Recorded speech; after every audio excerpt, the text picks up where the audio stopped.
com problemas mais especiais, de terem atributos outros que nós não temos. Ou se temos, esquecemos. Eles vão lembrar. Então eles também têm uma energia, uma hiperatividade. Agora tudo é hiperatividade, viu? Tudo agora o médico classifica como hiperativo. Essa criança é hiperativa. Fácil, porque globaliza, é só isso. São várias questões que estão dentro daquela hiperatividade. A criança, como eu falei, não é uma entidade recém-criada, é recém-nascida. Ela não é também o que a gente chama de uma página em branco, que vai ser escrita agora pela primeira vez. Ela é um livro, algumas páginas estão em branco, outras estão prontas, algumas devem ser revistas, como nós. A gente tenta rever, refazer a nossa existência a cada momento. Se não faz isso, deveria. Aí nós caímos num ditado que é completamente equivocado. Vocês devem ter ouvido muito esse ditado.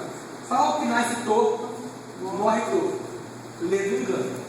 Se fosse assim, todo mundo que nascesse com problema, deixa pra lá, né? Entrega o cara.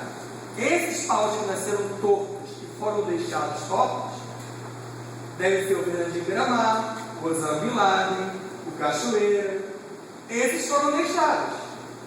Ou foram feitos com eles aquilo que se achava que era o ideal. E olha o que deu. Será que se mudasse lá atrás alguma coisa, essa criança não poderia ter ao longo do caminho ter feito alguma coisa diferente? Não posso afirmar isso para vocês, que também eu estaria entrando no plano do cara. Não tenho acesso a isso. Mas não tem essa de, não tem jeito. Entrega.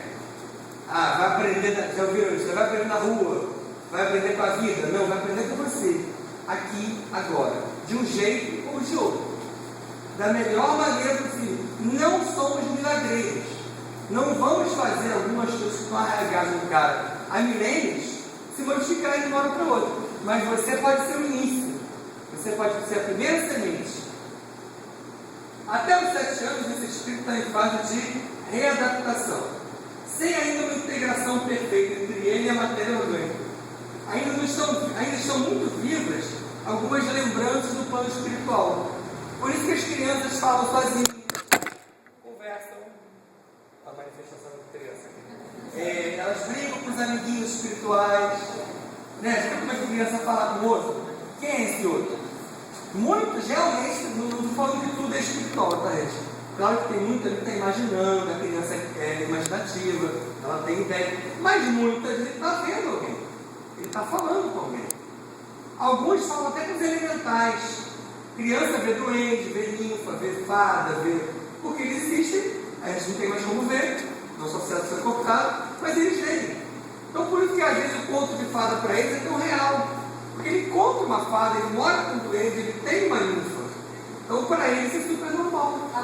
Ele conversa. Alguns veem, né? Alguns veem, mas alguns precisam de um estimulozinho para ver, aí começa a viajar. Alguns veem, alguns creem que vem, alguns inventam que vem. Vamos se basear da criança, porque tem adulto que viaja muito. Aí, por que isso acontece? A glândula timo, é uma glândula que está estudando aqui, ela freia o desenvolvimento dessa criança. Ela só vai até um certo momento. Então, até 7 anos mais ou menos, a glândula timo está freando. Essa glândula timo é que depois vai dar o despertar de vários hormônios, inclusive do sexual. A medicina está começando a engatear nisso agora. O Allan Kardec e o Ramatiz falam sobre isso há muito tempo. A gente tem alguns livros deles muito antigos. A medicina agora começa a admitir isso para valer. Então ela freia o desenvolvimento físico e psíquico da criança, para que ela só vá até um certo ponto. Agora é claro, gente, quando eu dei tempo aqui, 0 a 2, 2 a 7, isso varia de ser para ser. Hoje em dia está muito mais precoce.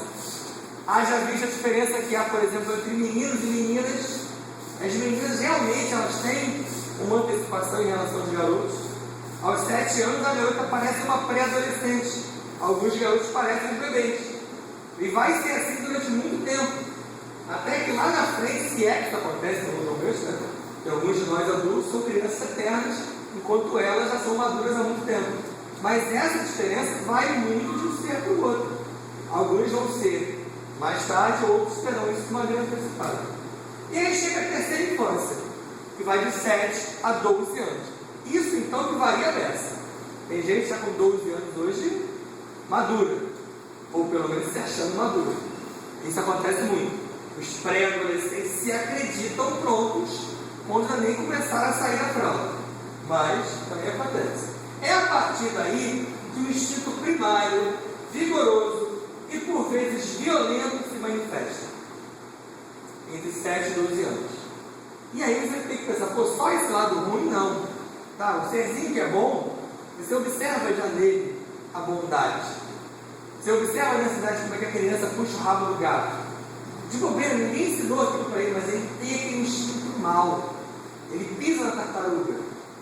Né? Enquanto outros jamais cogitariam em fazê-lo, mesmo sem ter tido uma educação ou outra nesse sentido. É dele. Então cabe a você trabalhar o baú para ele ficar melhor e tentar lapidar essa madeira do que é teoricamente ruim, para que ele possa melhorar, porque ele pode melhorar também. Se ele retornou ao planeta, porque ele pode.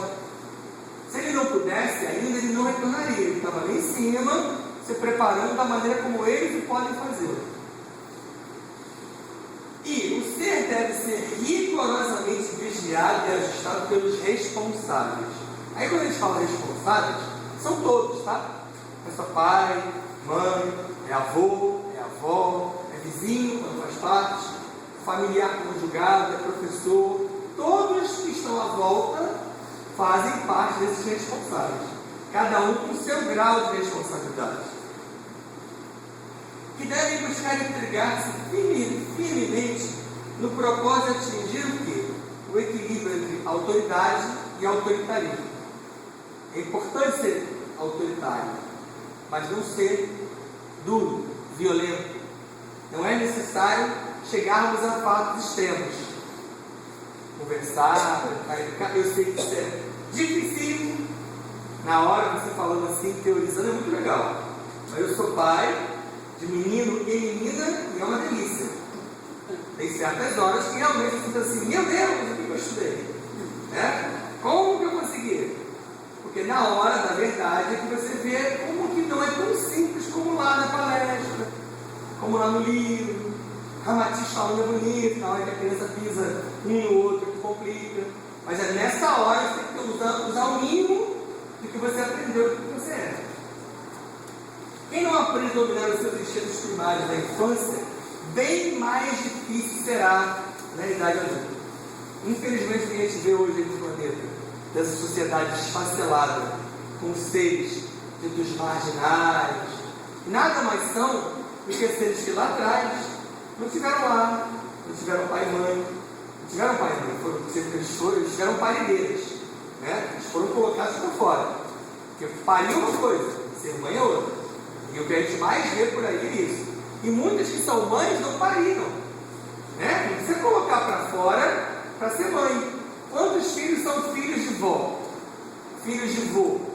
Filhos de tia, de madrinha? Beleza, teve uma mãe. Essa foi aquela que cuidou, que acolheu, que educou. O espírito do educador, seja este quem for, como eu falei, influi fortemente na criança. Então, tudo que você fizer, tudo que você falar, é exemplo para ele. Isso é incrível como fica gravado nas crianças. Você pode ver isso como pai, como mãe, como avó, como professor, por exemplo, como as suas crianças acabam acreditando em você. Experimenta falar uma bobagem, uma mentira, você vê como é que ele abraça aquilo como verdade. E vira verdade. Ele vai com você. Então, desde tenra idade, começa a dar os bons exemplos. Que eles vão começar a perguntar para você, questionar, tentar entender. O espírito do já falei. A melhor educação é aquela, ao menos iniciada onde? No lar, por pais e avós, ou os que realizam essa função. Infelizmente, a vida moderna faz o que com as crianças? Delega esses poderes a outros. Eu lembro sempre de um acontecido comigo, quando eu falo desse exemplo, porque eu sempre ensinei aos meus filhos que não pode ultrapassar sinal vermelho, né? E aí, quando eu dirigia e por acaso eu passava o sinal vermelho, eles falavam comigo. Aí eu botava a mão para trás para eles baterem em mim, para brigarem comigo, para eu não fazer aquilo de novo. E se eu ensinei que não pode, o que eu avanço? rapaz, naquele momento, era meia-noite e meia, eu estava em frente a uma área perigosa, era mais arriscado eu ficar ali parado do que eu tentar ir. Mas se você ensinou uma coisa, ele vai te cobrar. Se não pode fazer uma coisa, o que você pode fazer? E aí tem que educar mesmo, porque esses serizinhos de agora vão te questionar mais ainda. Eles têm conhecimento, eles têm bagagem. Eles vieram talvez para aprender com você e depois para começar a te ensinar. E aí chega a puberdade, aquela fase maravilhosa, que é aquela calmaria, né? Nada acontece. Tanto que ela é definida como um conjunto de transformações psicofisiológicas ligadas à maturação sexual. Isso é a puberdade. É tido até como uma pré-adolescência. Muitos dizem que é uma pré-aborrecência, que aborrece mais do que adolesce. E aí vem a adolescência. Entre 12 e 21 anos, aí varia, né? Tem alguns seres que vão entre os 12 e os 40 anos, outros entre os 12 e 60, algumas meninas entre os 12 e os 15, 12 e 18. Tem gente que encurta essa fase, tem gente que está nela até hoje, numa eterna adolescência. Vocês conhecem vários desses por aí. Para não falar de nós mesmos, eles falam assim: eles conhecem alguém, né? É um vizinho, nunca sou eu. É um parente, é um amigo. O que acontece nessa fase? Para alguns ela é muito precoce, para outros ela é retardada, não no sentido de problema mental, limitada. Vê como alguns garotos aos 21 anos parecem que tem 12, e algumas meninas com 15 parecem que tem 25. Então varia muito. Agora tem uma coisa que é característica de ambos, ela é caracterizada pela autoafirmação. O adolescente se acredita, todos nós. Se a gente fala isso hoje dos adolescentes atuais, nós atrás também, em algum momento, nos acreditamos invencíveis, invioláveis, muito melhores que os outros, super inteligentes, nada vai acontecer comigo, e é o que vai acontecendo aí hoje. Por isso que a droga, o sexo, está se espalhando de uma maneira desregrada, porque ninguém acredita que vai ser eterno. Você vê, o cachoeiro é assim até hoje. Ele é um adolescente, ele acreditou que ele não seria eterno. Foi. E vários outros o serão. É o tal do trabalho homeopático da formiguinha que vai se espalhando por todo o planeta, inclusive aqui. O problema da sexualidade é uma das coisas que mais chama atenção nessa fase. Lembrando sempre que o espírito ele é de natureza andrógena. Você ora vem homem, ora vem mulher. Então, para aqueles que se desesperam com essa possibilidade, ou você já foi do sexo oposto, ou ainda virá. Você acha um absurdo vir mulher, ou um absurdo vir homem, veio ou virá. Porque você tem que experienciar. Então, até o preconceito contra um e contra outro é contra você mesmo, porque você também não é. Nessa fase da vida, essas questões sexuais devem ser muito bem trabalhadas. Tanto que o que mais a gente tem de obsessor pelas casas por aí são os tais dos íncubos e súcubos. Quem já leu sobre isso sabe o que eu estou falando, mas os íncubos são homens que vieram buscar as suas eternas esposas, amantes. E os súcubos são as eternas mulheres que vêm buscar os seus homens, maridos. Porque a gente cria os vínculos amorosos aqui, depois do serzinho parte, ele acha que você é dele, te pertence. E não só nessa existência, nas outras todas. Aquelas vidas maravilhosas que a gente teve na Idade Média, Sodoma e Gomorra, Atlântida, Egito, Grécia, todo mundo acha que só fez o bem. Estivemos envolvidos com uma série de coisinhas questiúnculas, algumas delas de ordem sexual. Então os seres vêm buscar, desde lá de trás, porque ficou mal resolvido aqui alguma questão entre eles. No caso entre nós. A mocidade, a idade adulta. Se as etapas anteriores foram bem cumpridas, você entra na mocidade, na idade adulta, de maneira plena. Se não foram, é na idade adulta que você começa a sofrer as dores, os problemas, as cobranças, não do guia, tá? Não do santo, mas as cobranças de você, com você mesmo, as suas responsabilidades. Tanto que aquele ditado de que a vida começa aos 40, ela não tem nada de boêmia. Ela tem a ver com essa questão espiritual. Porque se o ser veio bem até então, a partir dos 40, a tendência E aí vai a tendência, para alguns não, para outros sim. Há uma tentativa de você se equilibrar. Você já aprendeu parte do que poderia, agora você está de pé, depois de pé, e você consegue a partir de agora continuar se equilibrando e passar a ensinar, a melhorar, a trocar. Se isso não acontece, você entra nessa fase adulta com alguns problemas. E aí chega a velhice, que é uma fase maravilhosa, que para alguns não é, porque não enxergam o outro lado. Quanto tem a passar, quanto tem a ensinar um ser com mais idade. Isso não é entendido nem por ele mesmo, nem por aqueles que o cercam.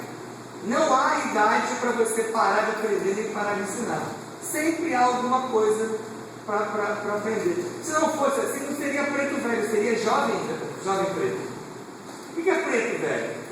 Não é que todos eles são pretos ou velhos, mas a ideia do preto velho é de um ser doce, experiente, com bagagem, que trata você de uma maneira diferente, que tenta fazer você enxergar uma coisa que está tão claro, mas só você não enxerga, com doçura, com candura, com brandura.